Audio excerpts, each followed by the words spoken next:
Deputy CM Brajesh Pathak ने पीड़ित परिजनों से बात की।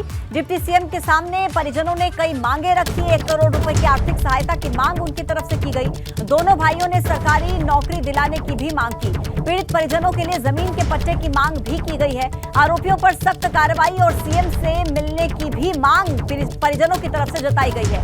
डिप्टी सीएम ने सभी मांगों पर अमल करने का भरोसा भी दिया है। तो देखिए, पीड़ित परिजनों के साथ डिप्टी सीएम की मुलाकात हुई और कई तरह की मांगे परिजनों की तरफ से डिप्टी सीएम के समक्ष रखी गई।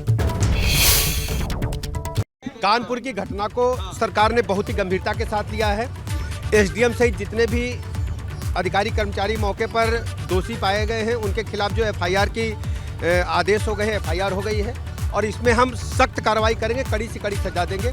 पूरी सरकार पीड़ित परिवार के साथ खड़ी है। जिन भी ऑफिसर्स की, अधिकारियों की, कर्मचारियों की लापरवाही पाई जाएगी उनके खिलाफ हम सख्त कार्रवाई करेंगे। इसको हमने गंभीरता से लिया है और किसी को हम छोड़ेंगे। कृपया देखिए, विभिन्न राजनीतिक दल इसको राजनीतिक जामा पहनाने का प्रयास कर रहे हैं, ये गलत है।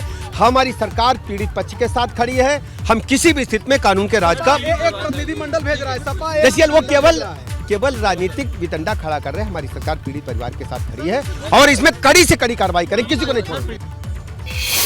तो देखिए, डिप्टी सीएम की जो पीड़ित परिजनों के साथ मुलाकात हुई, बातचीत हुई, उसकी तस्वीरें हम इस वक्त आपके टीवी स्क्रीन पर रख रहे हैं। डिप्टी सीएम की मुलाकात हुई परिजनों के साथ। जो बेटे हैं शिवम है और दूसरा छोटा बेटा अंश है सर जी। और शिवम के पति जी भी है, बच्चे भी है सर जी। मैं शिवम को मैं दे रहा हूँ सर, वो बात करेंगे सर। हेलो, हाँ शिवम, ये घटना बहुत दुखी करने वाली है। हम एकदम बहुत ही ज्यादा हम दुखी हैं। हम पूरी तरह से तुम्हारे साथ हैं। जब से हमने सुना है तब से लगातार हम कार्रवाई करने के लिए काम कर रहे हैं। सारे जो जिम्मेदार लोग हैं उन पर एफआईआर दर्ज हो गई है 302 की। हम कड़ी कार्रवाई करें, किसी को नहीं बख्शेंगे। तो हमारे परिवार के सदस्य हो, ये लड़ाई हमारी है। हम तुम्हारे साथ खड़े हैं, पूरी सरकार तुम्हारे साथ खड़ी है। ठीक, घबराना एकदम नहीं। और जो तुम्हारी मांगे हैं उन पर हम गंभीरता पूर्वक काम करेंगे और हर स्थिति में हम तुम्हारे साथ खड़े हैं। बिल्कुल तुम अपने आप को ये मत समझना कि तुम मेरे परिवार के मेंबर हो, ठीक है ना। एकदम घबरा, इसमें कड़ी से कड़ी कार्रवाई होगी। हम सख्त से सख्त सजा दिलाएंगे। जो भी दोषी हैं हम किसी को नहीं छोड़ेंगे और जो दोषी हैं उनकी पुष्टे भी याद करेंगे। इतनी कड़ी कार्रवाई कराएंगे। आप हमारे परिवार के मेंबर हो। हम बिल्कुल भी ऐसी घटनाओं को बर्दाश्त नहीं करेंगे और ये हमारी जिम्मेदारी, पूरे प्रदेश के आप हमारे भाई हो। हर स्थिति में एक एक व्यक्ति को हम कड़ी सजा दिलाएंगे। घबराने की जरूरत नहीं है। इतनी बड़ी दुखद घटना है कि मेरा मतलब इतना ज्यादा मैं दुखी हूं, मैं इसका बयान नहीं कर सकता। बहुत दुखद घटना है और जितने भी मतलब इसका निंदा की जाए वो कम है। हम तो ईश्वर से प्रार्थना करते हैं कि हमारे परिवार को जो असहनीय पीड़ा मिली इसको सहने की ताकत दे और हर स्थिति में हम रहेंगे। और माता जी का, हमारी बेटी जो गई है उसको मतलब जो भी हम कर सकते हैं कड़ी से कड़ी सजा दिलाएंगे उन लोगों को जिन लोगों ने इस प्रकार की घटना का करने का प्रयास।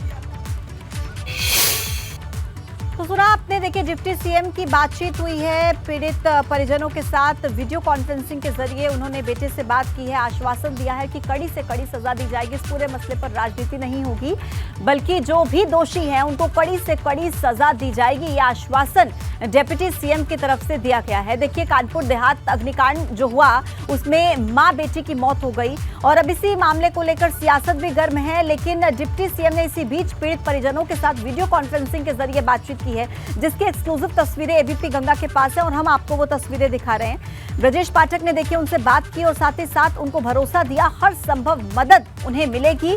और डिप्टी सीएम ने यह भी कहा कि जो भी दोषी हैं उन पर कठोर से कठोर कार्रवाई की जाएगी, उन्हें किसी भी सूरत में बख्शा नहीं जाएगा। यानी कि आश्वासन उन्हें डिप्टी सीएम की तरफ से मिला। कहा कि आप हमारे ही परिवार के सदस्य हैं और जो भी हुआ वो बहुत गलत है, लेकिन कड़ी से कड़ी सजा मिले ये सुनिश्चित जरूर किया जाएगा। डिप्टी सीएम की तरफ से मदद का भरोसा और साथ ही साथ कड़ी से कड़ी कार्रवाई का आश्वासन पीड़ित परिजनों को दिया गया है। वीडियो कॉन्फ्रेंसिंग के जरिए, वीडियो कॉल के जरिए दरअसल डिप्टी सीएम की ये बातचीत हुई है पीड़ित के परिजनों के साथ और उसी दौरान उन्होंने कई मांगे भी डिप्टी सीएम के समक्ष रखी और उन्हीं मांगों को लेकर ये बातचीत भी हुई। डिप्टी सीएम ने भरोसा भी दिया कि मामले पर कड़ी कार्रवाई होगी और दोषियों को सख्त से सख्त सजा दी जाएगी। इसी के साथ ही जो भी बन पाएगा सरकार की तरफ से वो मदद पीड़ित परिजनों तक पहुंचाई जाएगी।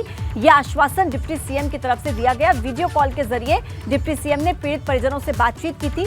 कानपुर देहात अग्निकांड बेहद भयावह ये अग्निकांड जिसमें एक मां बेटी की जान चली गई और इसी पूरे मसले को लेकर परिजनों का रो रो कर बुरा हाल, जिसके बाद डिप्टी सीएम ने खुद वीडियो कॉल के जरिए पीड़ित परिजनों से बातचीत की। उन्हें भरोसा दिया कि किसी भी सूरत में दोषी बख्शे नहीं जाएंगे, उन पर कड़ी से कड़ी सजा दी जाएगी।